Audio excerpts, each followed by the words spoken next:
next guest turned the unthinkable loss of his 17-year-old son from a teen driving crash into a mission. That mission is to help other parents avoid the same horrible experience that he went through. Please welcome author and activist Tim Hollister. Welcome. Thank you. Tell us what happened to your son.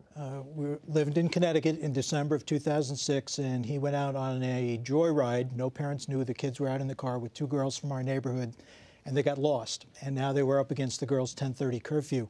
So a teen driver at night with passengers on an unfamiliar and wet road trying to get home quickly.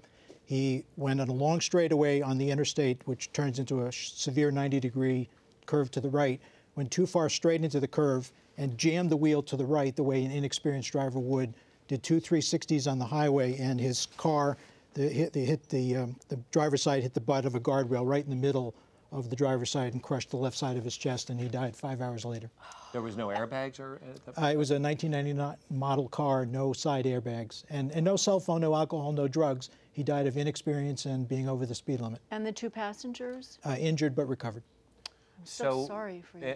Thank you. I don't think you ever get over something like this. You redirect it and put it into something else. But I want to show video with your permission that it shares with our audience some of the emotion and some of what has transpired. Take a look. From when he was an infant, he was a bundle of energy. As he got older, he had more friends than we could ever keep track of. He was a people person right from the get-go. He was just so friendly, and he genuinely wanted to be friends with everybody. I don't know how else to explain it. He's just the nicest person. Oh, hi, Mommy. Here, this is what it says. I do remember the day we allowed him to buy a used car. I did what I saw every other parent doing and what I thought I was supposed to do. I took him out on back roads and parking lots on Sunday morning, and we did all the skills. I made sure that he understood how a car works. I think I touched all the bases. I guess my underlying assumption was that if I followed all those rules that he'd be safe. Hey Reed, how's it feel to be 17? Oh my goodness. How did your family cope with this loss? I always say we relied on the 3 Fs, faith, family, and friends. We're blessed to have a lot of all 3 of those.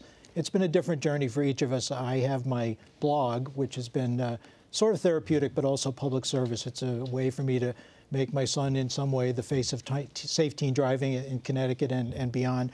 My wife has a wonderful, tight group of friends, and my daughter has struggled because she lost her best friend. You know, you took this, and not only did you do the blog, but it moved further down the road for you, no pun intended, that you started addressing some of the teen driving laws that Connecticut had, right? You wanted to overhaul those. Correct. Well, in about 6 months after Reed's crash, Connecticut had back-to-back multiple fatality teen driver crashes. Our governor said enough is enough, appointed a task force to overhaul the laws, appointed me as a parent, and we took it from one of the most lenient laws in the country to one of the strictest, and over 6 years, we have a 71% reduction in our fatality rate in Connecticut, which probably leads the country. But what we did, the most important thing in my view is, and people don't believe this from other parts of the country, we have a mandatory 2-hour class for parents. If you're going to put your 16 or 17-year-old on the road in Connecticut, we need 2 hours of your time to explain the dangers of teen driving, and I teach the first half hour of the class at some of the driving schools. And what is the message in that class for parents to understand? Well, I talk about the PACTS, the main 5 dangers, not that if you get your arms around them with your teen, you're going to have a safe driver, but you'll be concentrating on the right things. Passengers, alcohol, curfews, meaning night driving, texting, and seatbelts. If you focus on those, at least you're putting your energy in the right place. And those are laws that have been changed?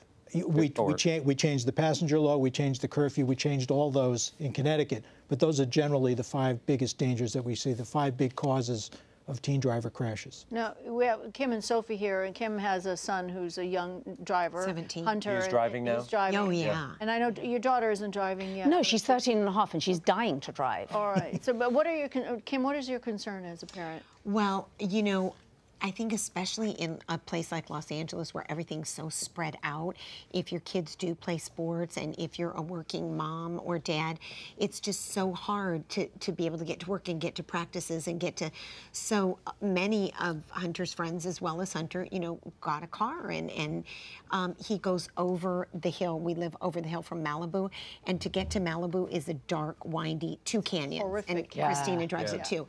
They're dark, they're windy, and they don't have guardrails.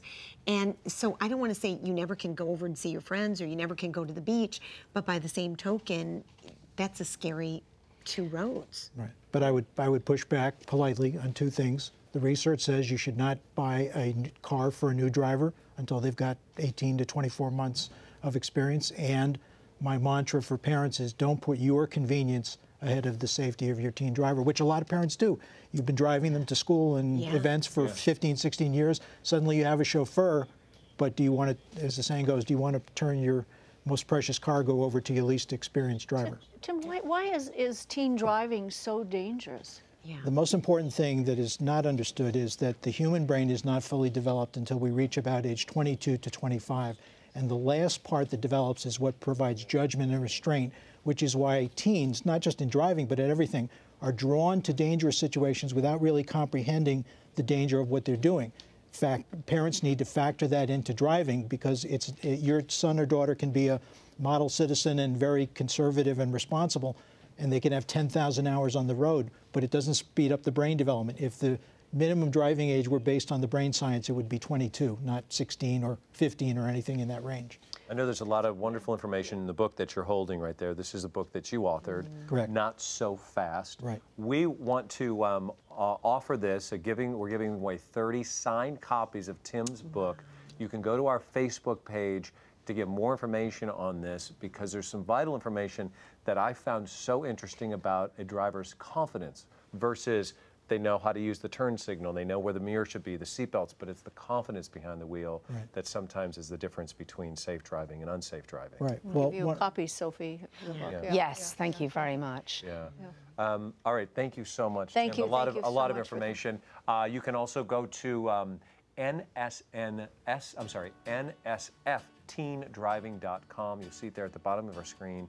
There's a lot of information that'll be very helpful to help transition through that period. I know Kim is twice thinking about the situation. And thank you for all the information and for the book. And again, we're so sorry for your loss. But thank you for sharing your story. I'm honored to be here. Thank you. All right, we're coming back and we're going to turn our attention on Sophie. Yes, and now we're going to go nuts with nuts. I'm going to be sharing all the healthy benefits of nuts.